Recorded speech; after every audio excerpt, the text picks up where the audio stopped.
Bonjour à tous, bienvenue pour une nouvelle émission de Tribune Mayol, votre émission consacrée à l'actualité du rugby club toulonnais. Aujourd'hui avec moi Philippe Fitzgerald, ancien joueur du RCT, merci d'être avec nous. Merci à vous. Et puis Thierry Louvet également, qui est ancien joueur du RCT, ancien entraîneur aussi du RCT, merci d'être avec nous. Ouais, merci à vous. Alors évidemment qu'on va revenir aujourd'hui sur cette très belle victoire des Toulonnais, c'était samedi du côté de Biarritz. Toulon qui repart avec 5 points et qui se donne un peu d'air dans cette course au maintien. Et puis on parlera également du prochain match des Toulonnais, un match en retard face à Montpellier. Tribune Mayol, ça commence maintenant.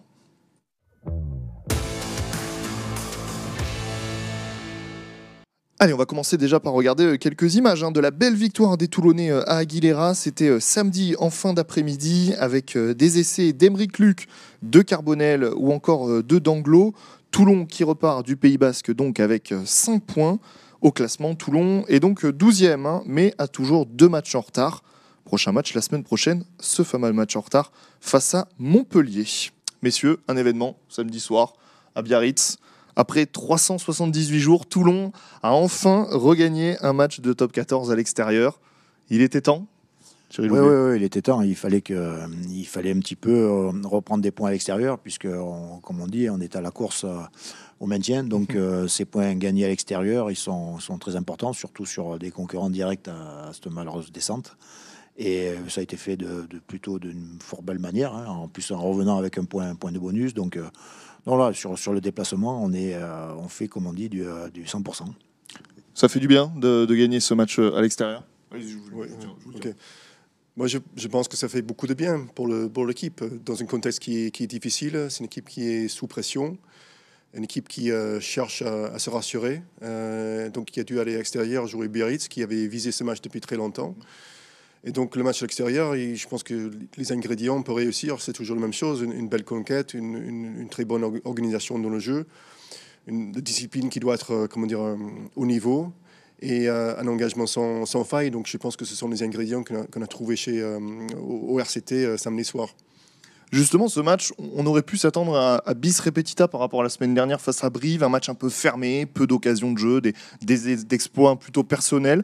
Finalement, 6 essais, du vrai jeu d'arrière. On a vu du jeu à une passe, même des avants comme Facundo Isa qui ont pu faire des beaux gestes pour faire jouer leurs coéquipiers.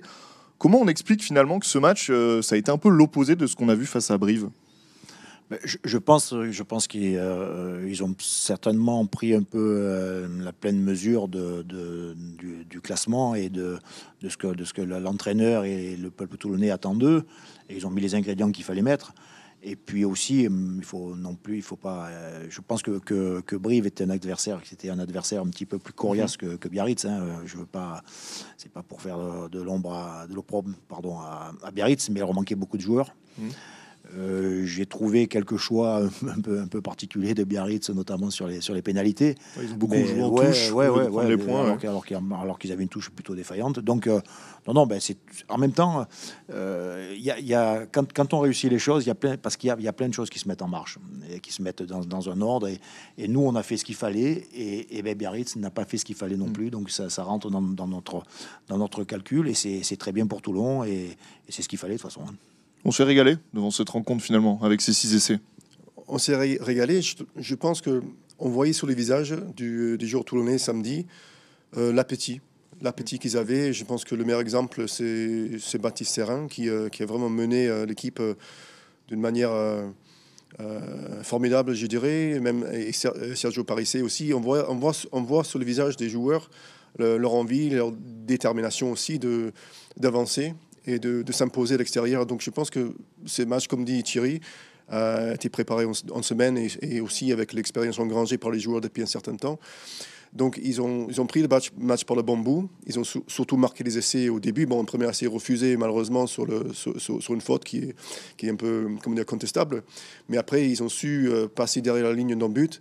Ils ont su se mettre en confiance. Et même si ça a été dur derrière, parce que Biarritz est quand même bien revenu dans le match, ils ont su résister pour finir en beauté avec l'enchaînement d'essais à la fin. Alors on va écouter Franck Azema, le manager, sur cette rencontre. Il parle de maîtrise dans les moments clés, justement, comme on l'évoquait, de la part du RCT. On a été longtemps au coude à coude quand même dans le match.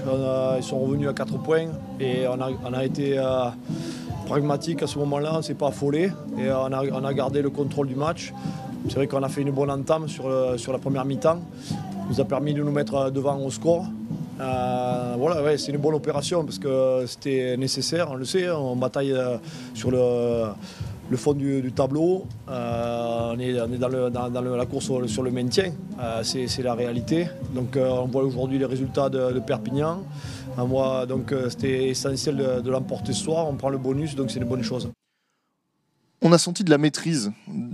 Ces derniers matchs, on avait tendance à sentir que les Toulonnais, quand l'adversaire se rapprochait ou commençait à s'éloigner au classement, ça leur arrivait peut-être de paniquer. Là, quand Biarritz est revenu à 4 points, on n'a pas senti le RCT paniquer. Partager cet avis-là ? Oui, mais je pense que les leaders ont tenu leur rôle. À ce moment-là, c'est quand on est une équipe qui doute, parce que l'adversaire revient, les leaders doivent prendre les choses en main et justement remettre tout le monde dans le jeu, dans le bon système, ne pas sortir du système de jeu, ne pas s'affoler. Et c'est ce qui s'est passé ce week-end, ce qui a permis cette victoire. Ils ont, je vais dire, joué leur rôle, leur jeu. Alors, si on rentre dans les détails de la performance, il y a un joueur qui a été salué, c'est Aymeric Luc, qui a fait vraiment une très très bonne rencontre. Pour vous, c'est l'homme du match, Aymeric Luc ? Aymeric Luc fait un très bon match, c'est sûr et certain. On voyait qu'il était très précis, il a toujours avancé, il a trouvé des solutions, mais je pense qu'on a mis aussi Aymeric Luc dans une situation où il a pu exploiter la défense de Biarritz. Donc de ce côté-là, je pense qu'il faut saluer la performance du paquet d'avant, qui était très bien emmêlé, qui était très précis en touche, alors que Biarritz, au contraire, on a vu que BO a perdu beaucoup de ballons en touche et que c'était très dommageable pour leur jeu.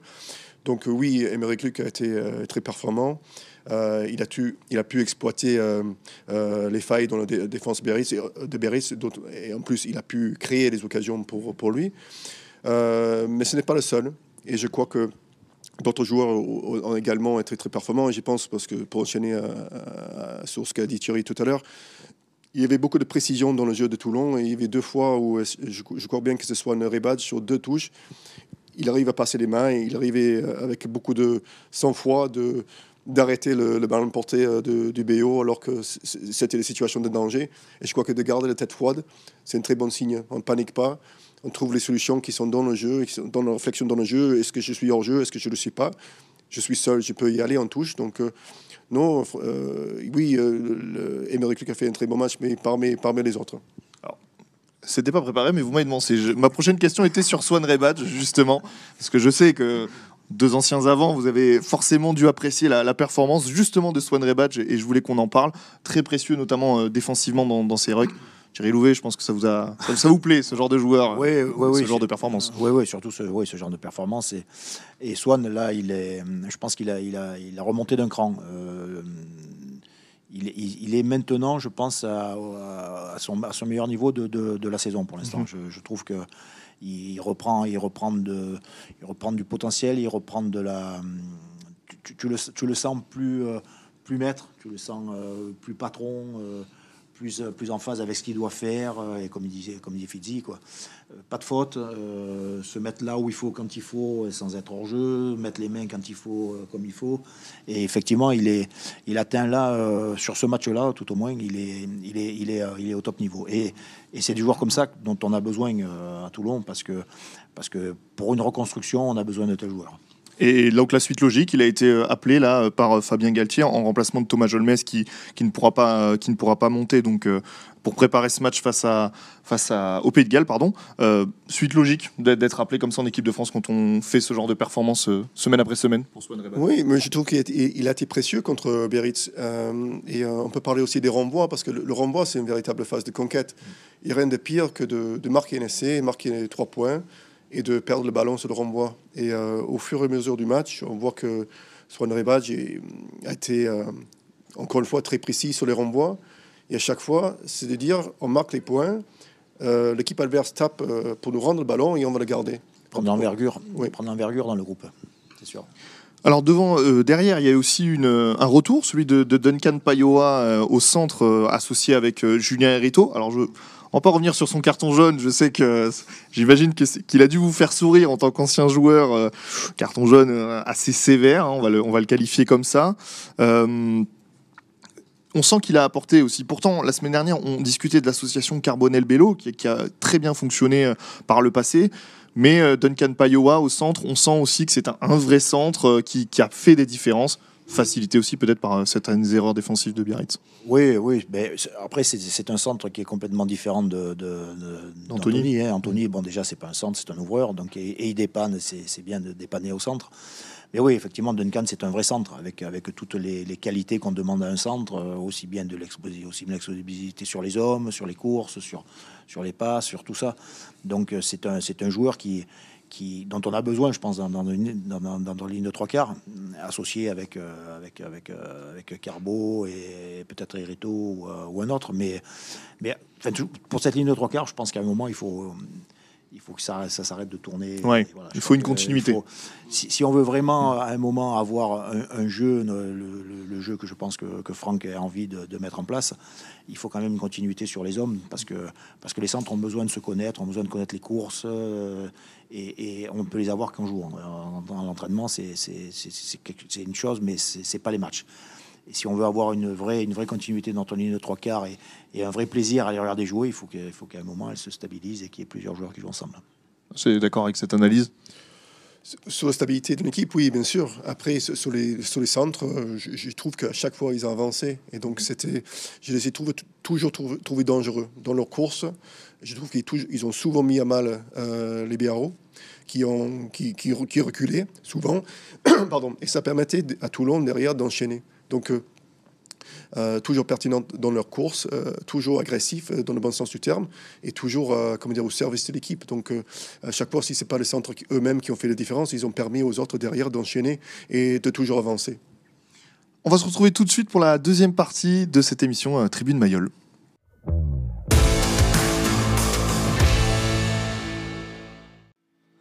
Messieurs, est-ce que vous avez l'impression, on en parlait par rapport à Brive, que cette équipe, elle a appris de ce match de la semaine dernière? Je pense notamment, et on l'a beaucoup souligné cette semaine en conférence de presse avec Franck Azema, le fait de prendre les points au pied, ce que n'a pas fait Biarritz par exemple. Toulon, voilà, dès qu'ils ont eu l'occasion, ils n'ont pas tous mis, mais ils ont pris à chaque fois, ou presque à chaque fois, pour se mettre à l'abri, pour grappiller le score au fur et à mesure. Et ça, c'est, vous pensez, une leçon qu'ils ont directement appris de la semaine d'avant, où contre Brive, ils ont fait des choix qui auraient pu être meilleurs?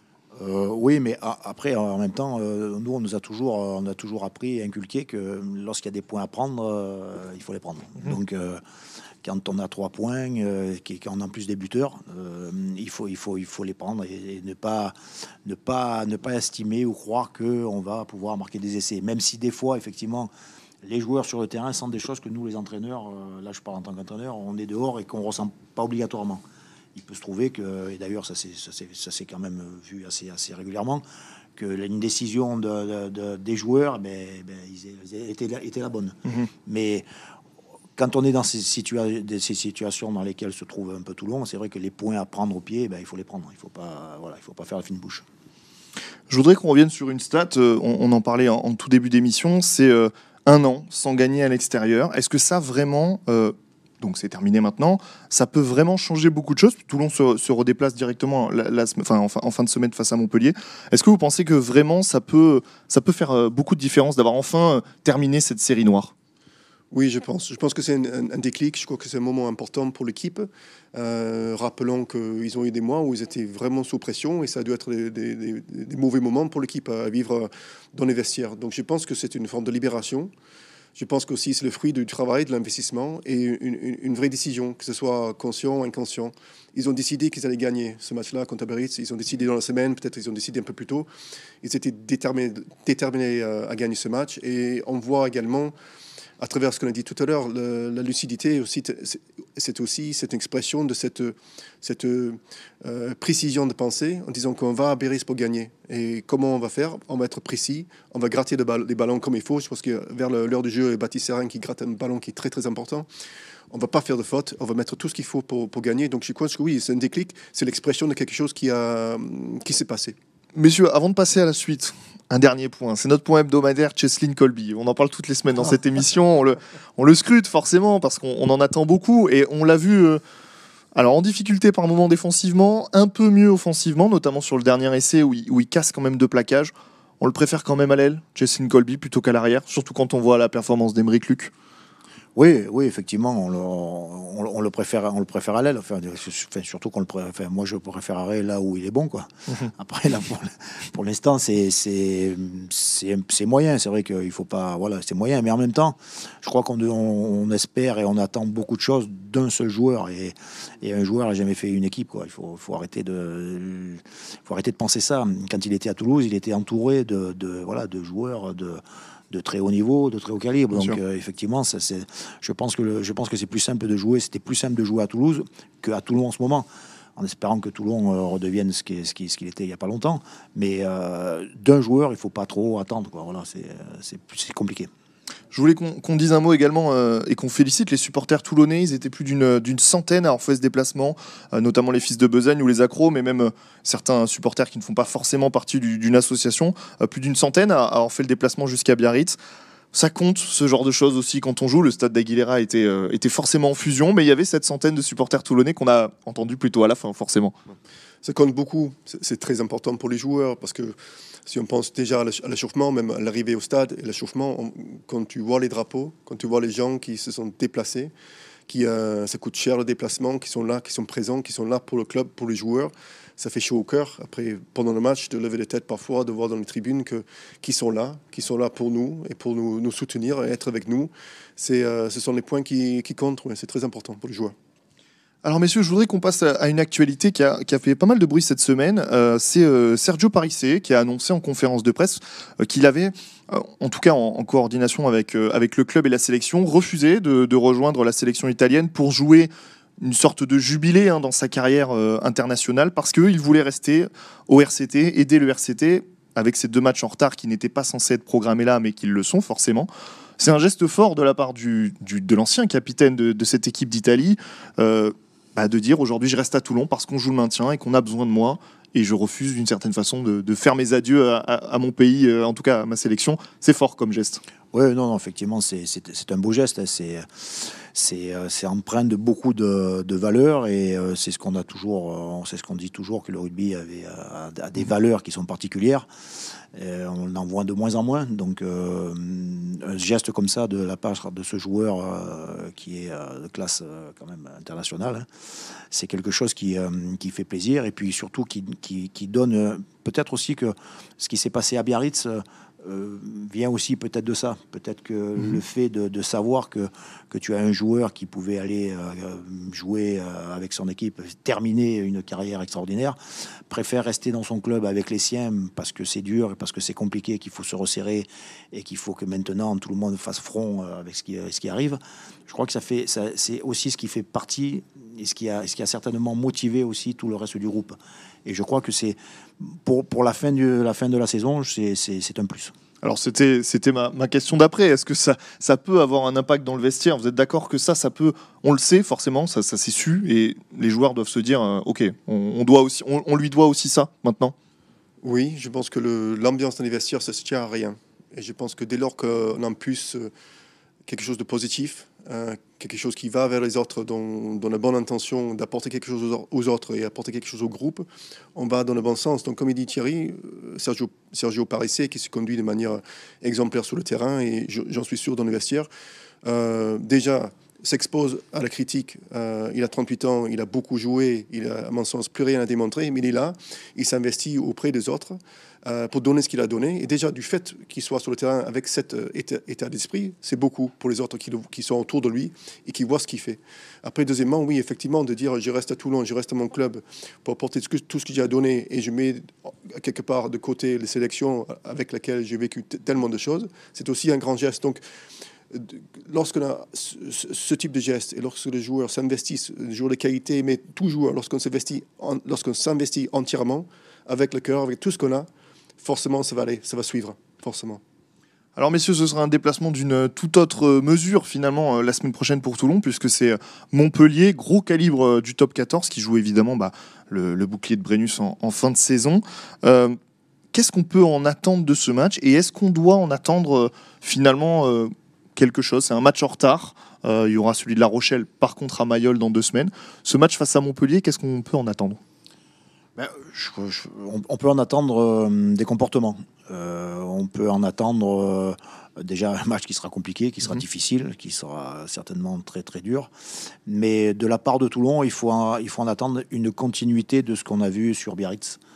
Je ne parle pas d'une victoire, je parle simplement de comportement et de manière de faire sur le terrain. Et puis le jeu, des choses qui ont été mises en place, les continuer et faire en sorte de sortir de ce match, quoi qu'il en soit, avec le sentiment de si on gagne, tant mieux, on sera les premiers ravis, mais bon, on sait très bien que ça va être très compliqué.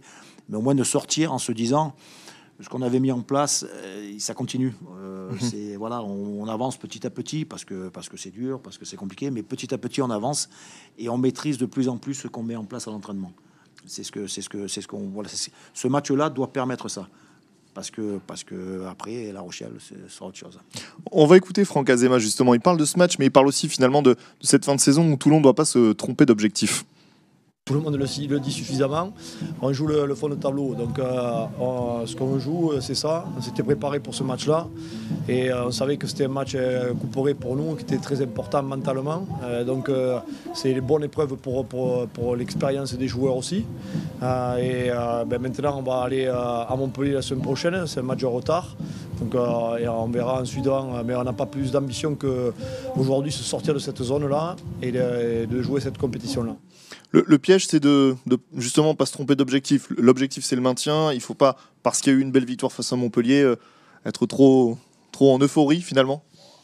Oui, l'euphorie, je pense qu'ils n'en sont pas là pour l'instant. Je crois qu'ils doivent être très contents du match, mais je crois qu'il faut faire attention avec les mots que l'on emploie, mais je crois que c'est un groupe qui a souffert ensemble, qui a dû vraiment se remettre en question. Et lorsque un groupe passe par la souffrance, passe par les difficultés, les choses se tassent et vient un autre sens, une direction qui est trouvée et une organisation qui a été trouvée. Les choses se posent.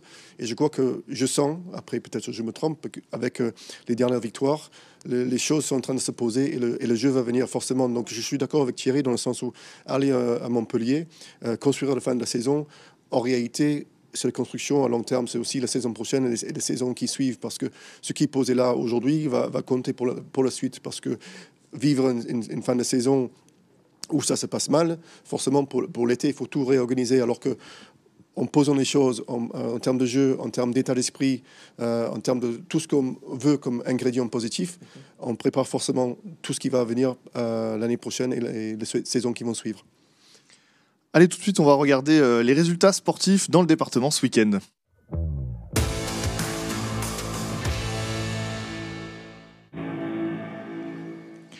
En football et en National 2, ça s'est plutôt bien passé pour nos clubs varois. Toulon qui va s'imposer sur la pelouse de l'AS Monaco. Hier, qui s'impose 1-0 sur sa pelouse face à Rumilly. Et Fréjus Saint-Raphaël qui fait tomber Grasse à l'extérieur 2-1.